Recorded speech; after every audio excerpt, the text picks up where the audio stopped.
Greetings everybody, Jan Michael here. As you can no doubt hear, I'm not feeling the best today. I'm getting over a cold or flu, I don't know, I'm sick, that's the bottom line.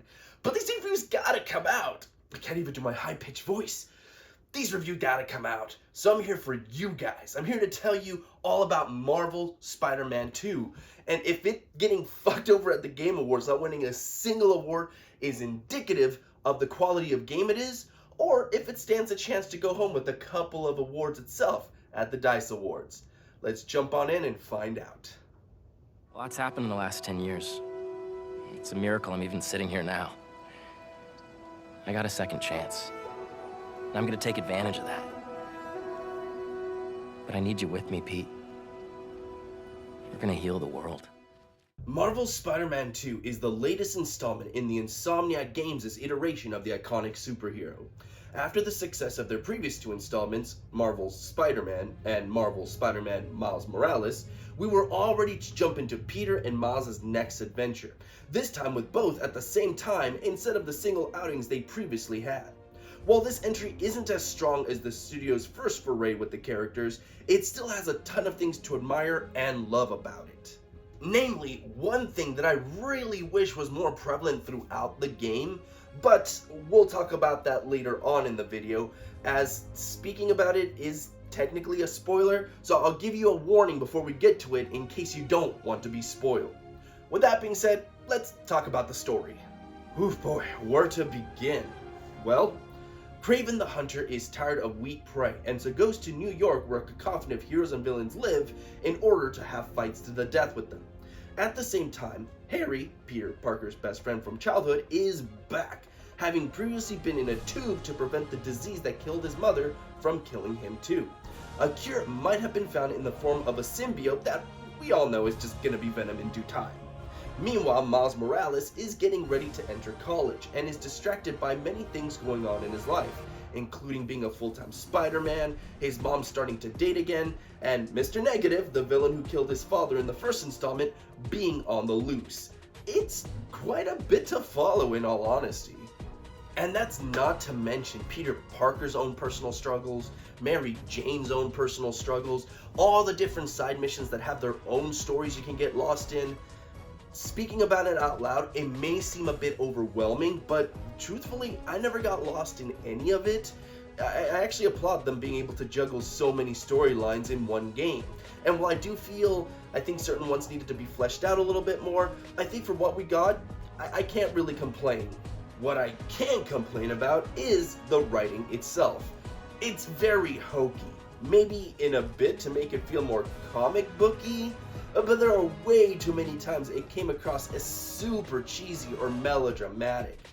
Peter and Harry's relationship is the perfect example, where they strum up how much they care for one another, and how things are finally going their way, and how they're the bestest of bestest friends, and you know exactly how it's all going to turn out, so stop it! Just don't do that! Back on the positive front, the swinging mechanics are still as fantastic as ever. Granted, I did have a few control issues where the Spider-Man I was controlling didn't want to land exactly where I wanted it to be, but overall this mechanic is just so strong and revolutionary that I can't fault it for not being perfect 100% of the time.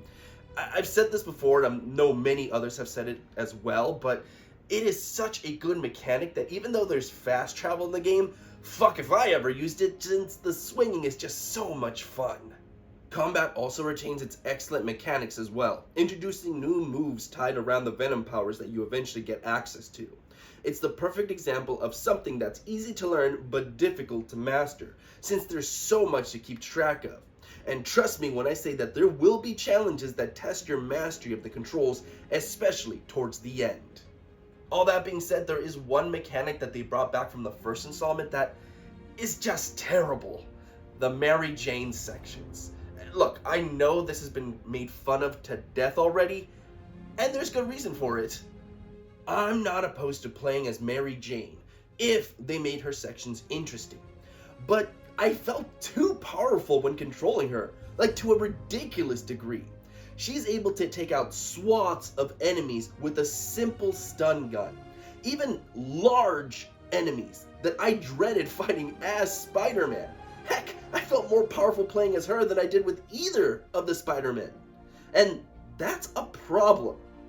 Granted, it does make for some truly hilarious sections, and so I can't stay too mad, but as a mechanic, it needed more work.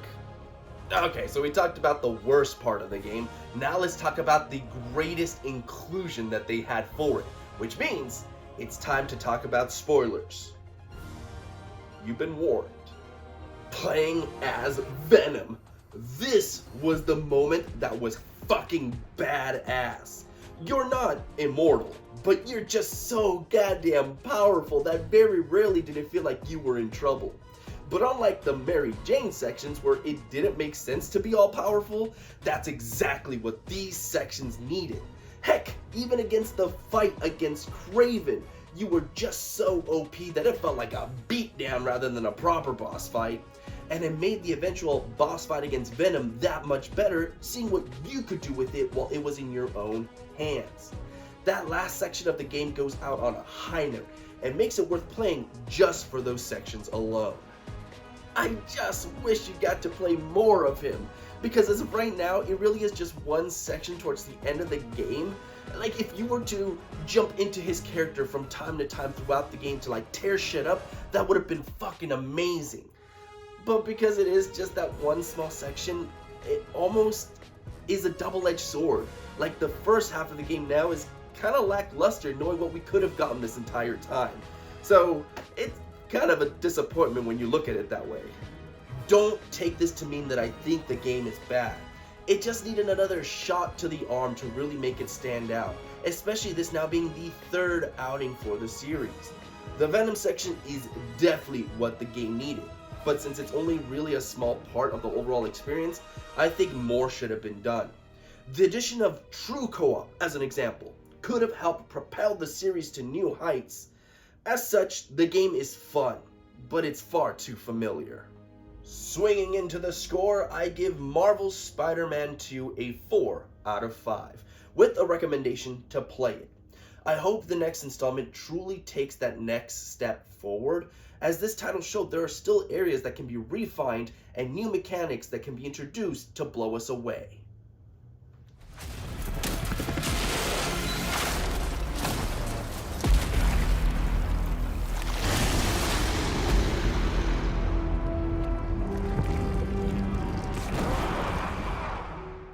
And with that being said, that's all 5 reviews over and done with. So that means join me tomorrow for the final DICE Award predictions. Thank you so much for bearing with me with this video. I know it sounds like shit since I sound like shit, but hopefully tomorrow I'm able to get my voice back so I can give you that high energy video that you're probably so used to by now. Until then, everybody, please stay safe out there and have a good one.